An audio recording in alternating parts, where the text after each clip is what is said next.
प्रिय दर्शकों, नमस्कार। मैं आप सभी के सामने या आप सभी के साथ मिलकर एक कुंडली का विश्लेषण करेंगे, जिसमें आज उनका इस ग्रह के प्रभाव के कारण, कुंडली के प्रभाव के कारण जातक के जीवन में इन ग्रहों का क्या प्रभाव होता है, इनका बचपन से लेके अभी तक का जीवन या आने वाला समय कैसा रहेगा, क्या-क्या संघर्ष करना पड़ेगा, दाम्पत्य जीवन कैसा रहेगा, विद्यार्थी जीवन कैसा रहेगा, ये जो अपने जीवन में क्या-क्या हासिल करेंगे, इस जातक के माध्यम से, इस कुंडली के माध्यम से आप सभी के साथ मिलकर आज विश्लेषण करेंगे। आइए, सबसे पहले जातक का जन्म तारीख वगैरह नोट कर लें। जन्म तारीख 8 अक्टूबर 1986, प्रातः 10:58। जन्म स्थान भुवनेश्वर। जातक का जन्म वृश्चिक लग्न और वृश्चिक राशि में हुआ है। बुधवार का जन्म है। ज्येष्ठा नामक गंडमूल नक्षत्र में इनका जन्म हुआ है। सबसे पहले अपने जन्मांक चक्र को आप मिलाएं। लग्न में शनि चंद्रमा, तृतीय स्थान में मकर राशि का मंगल, चतुर्थ स्थान में कुंभ राशि का बृहस्पति, पंचम स्थान में मीन राशि का राहु एवं एकादश भाव में सूर्य, केतु कन्या राशि में और द्वादश भाव में तुला राशि का शुक्र और बुध विराजमान है। तो सबसे पहले लग्न से हम प्रारंभ करते हैं। वृश्चिक लग्न, जैसे कि आप देखते होंगे अपने चक्र में, वृश्चिक लग्न का जो स्वभाव है वो आक्रामक रहता है। वो कभी किसी के अंडर में काम करना नहीं चाहेंगे। काम करने के दौरान उनको दबाव महसूस होगा, चिड़चिड़ापन आएगा, क्रोध रहेगी। इनकी आंखें जनरल जो होता है, सामान्य आंखें से थोड़ी आंखें बड़ी रहेगी और इनका जो रंग है वो, अगर यदि वो गोरा में है तो लाल गोराई में रहेंगे, गेहुआ गोराई जिसको बोलेंगे, या पूरे ब्लैक में ये जो है चिकनाहट वाली ब्लैक इनके अंदर रहेगा। जो उस ब्लैक में भी एक कालापन में भी एक चमक रहेगी उनकी, वृश्चिक लग्न वाले का। तो स्वभाव जैसे मैं बता रहा था कि आक्रामक स्वभाव, किन्हीं के साथ इनका अंडरस्टैंडिंग जो रहेगा, ये अपनी बात को मनवाना चाहेंगे दूसरे को, दूसरी बात को ये एक्सेप्ट नहीं करते हैं, स्वीकार नहीं करते हैं। और इनकी कुंडली में लग्न में शनि चंद्रमा भी एक साथ है। विष योग है। विष योग का स्वभाव होता है कि कुंडली आपकी कितनी भी अच्छी हो, लेकिन विष योग अपना हर जगह हर कार्य में अपने विष तो दिखाएगा। विष तो आपको हर शुभ कार्य में, हर चीज़ों में दिखेगा। और चूंकि लग्न में शनि चंद्रमा अपने स्थान से, शनि तीसरा, सातवां और 10वां घर को देखता है, तो तीसरा स्थान इनका धैर्य एवं भाई का स्थान है। सातवां जो है इनका दाम्पत्य, तो इनका धैर्य भाई स्थान भी इनका बाधित रहेगा। भाई बहन एक साथ नहीं रह पाएंगे, और रहेंगे भी तो आपस में कभी नहीं बनेगी। धैर्यवान चूंकि वो मंगल वहाँ शनि की राशि में है, तो धैर्यवान तो ये रहेंगे, आत्मविश्वासी रहेंगे, कॉन्फिडेंस इनको रहेगा, लेकिन दाम्पत्य जीवन इनका सामान्य नहीं है। शनि की पूर्ण दृष्टि होने के कारण सातवां स्थान में ऐसे व्यक्तियों का, ऐसे जातक वालों का, या तो कहीं स्वेच्छा से विवाह कर लेते हैं। स्वेच्छा से विवाह करने के बाद, जिसको हम लव मैरिज आप कह सकते हैं, विवाह के बाद में इनकी विवाह या तो टूट जाएगी, या तो विवाह के बाद बहुत कलह इनके जीवन में रहेगा। या फिर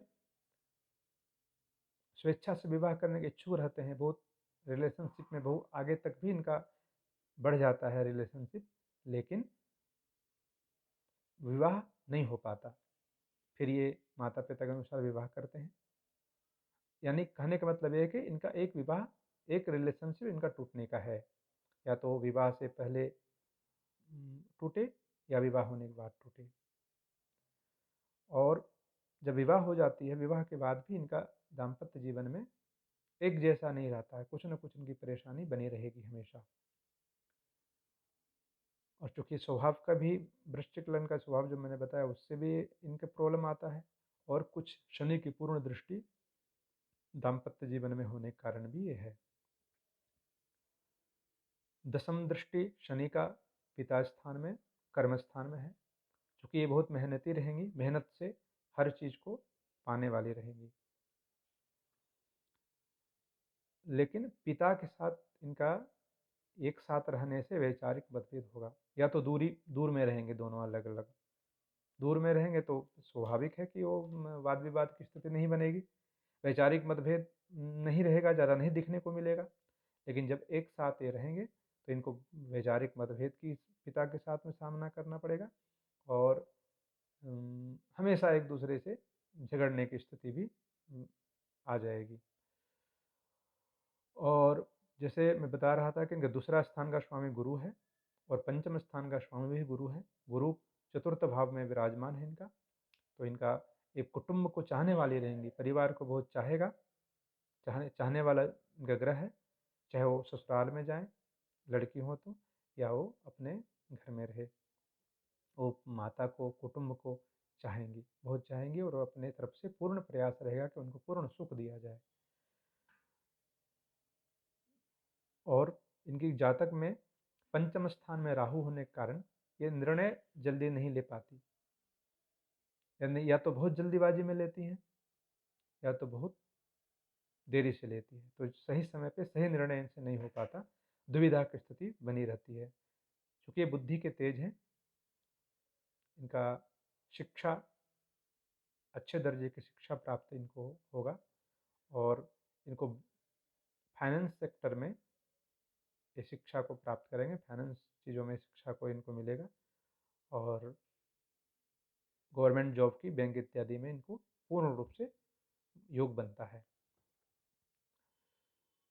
इनका भाग्यश चंद्रमा लग्न में है, जिसके कारण से इनका भाग्योदय कम समय में, मतलब बहुत ही कम समय में इनका हो जाएगा। जैसे कि 22-23 वर्ष की अवस्था में ये अपने पैरों पे खड़े हो जाएंगे। एकादश भाव में सूर्य केतु है। सूर्य केतु जब एक साथ रहे तो ग्रहण योग बनता है। ग्रहण योग, जैसे कि आप जानते हैं कि ग्रहण योग का मतलब होता है हर चीज़ों में ग्रहण लगाना, तो एक इनका एकादश भाव में है सूर्य केतु के साथ में। तो सूर्य इनके कुंडली में दशम स्थान का स्वामी होके है, तो ग्रहण क्या चीज़ में लगेगा? तो ग्रहण है कर्म में लगेगा, मतलब मेहनत बहुत करेंगे। लेकिन एक आदर्श भाव में केतु होने के कारण वो मेहनत का पूर्ण लाभ नहीं मिलेगा। जैसे इनकी मेहनत की जो क्षमता है उसके अनुसार इनको 100 रुपये मिलना चाहिए, तो ग्रहण योग के कारण 30 रुपया मिलना भी इनको कठिन होगा। या फिर ये बहुत मेहनत करेंगे, अगर ये नौकरी क्षेत्र में हैं और बहुत मेहनत करेंगे, तो इसका जो लाभ है इनको नहीं मिल के इनके सहयोगियों को मिल जाएगा, इनका प्रमोशन होने में देरी लगेगा, इनको यश मिलने में कठिनाई आएगी इस ग्रहण योग के कारण। और चूंकि शुक्र और बुध इनका 12वां स्थान में है, तो ये खर्चीली भी रहेंगी, शौक रहेगा इनको, आधुनिकता का, फैशन का, कला का शौक भी रहेगा। धार्मिक, बुध वहाँ होने के कारण धार्मिक कार्यों में मन भी लगेगा, और ये इनकी शुक्र के कारण ये इनका हर मनोकामना भी पूर्ण होगा। तो आर्थिक स्थिति का सामना तो इनको नहीं करना पड़ेगा, कारण कि इनका जो भाग्येश है चंद्रमा, बहुत बढ़िया है, तो जीवन में वह आर्थिक स्थिति का सामना नहीं करना पड़ेगा। और वर्तमान की इसकी कुंडली में भी देखेंगे तो इनको शुक्र की महादशा है 2006 अगस्त 2006 से 2026 अगस्त तक। तो शुक्र की महादशा में ये जीवन में अपने सर्वोच्च ऊंचाई में रहेंगे 2026 तक। जैसे कि वर्तमान परिस्थिति को हम देखते हैं तो शुक्र की महादशा में शनि की अंतर्दशा है। शनि की अंतर्दशा इनके लिए वर्तमान में ठीक नहीं है, दाम्पत्य जीवन को प्रभावित करेगा, दाम्पत्य जीवन में वाद विवाद की स्थिति लाएगा और इनकी दाम्पत्य में जैसे उतार चढ़ाव रहेगा। अभी जैसे झगड़ा हो गया पति या पत्नी के साथ, तो 8 दिन 10 दिन बातें नहीं होगी, एक दूसरे को नीचा दिखाने में लगेंगे, लेकिन फिर बाद में फिर ठीक हो जाएंगे। ठीक होने के बाद फिर कुछ दिन तक ठीक रहेगा, फिर वापस एक प्रॉब्लम आएगा। ये 2022 तक इनका जब तक शनि की अंतर्दशा है तब तक ये इसमें नुकसान करेगा। क्योंकि इनकी शनि 2022 तक है तो सिर्फ दाम्पत्य जीवन में ही नहीं, ये इसमें विष योग जो चंद्रमा के कारण है, तो इसमें विष योग अधिक क्षमता के साथ, अधिक तीव्रता के साथ इसमें एक्टिव हो जाता है और विष योग के कारण हर अच्छे चीज़ों में कुछ न कुछ विष देखने को इनको मिल जाएगा। तो ये 2022 तक इनका इस तरह का है। तो आज इस कुंडली विश्लेषण में नवग्रहों का मैं विश्लेषण किया हूँ, हर घर का विश्लेषण नहीं हुआ है। नवग्रह इनकी इस जातक में नवग्रह की क्या प्रभाव इनके जीवन में पड़ रहा है या पड़ चुका है या पड़ने वाला है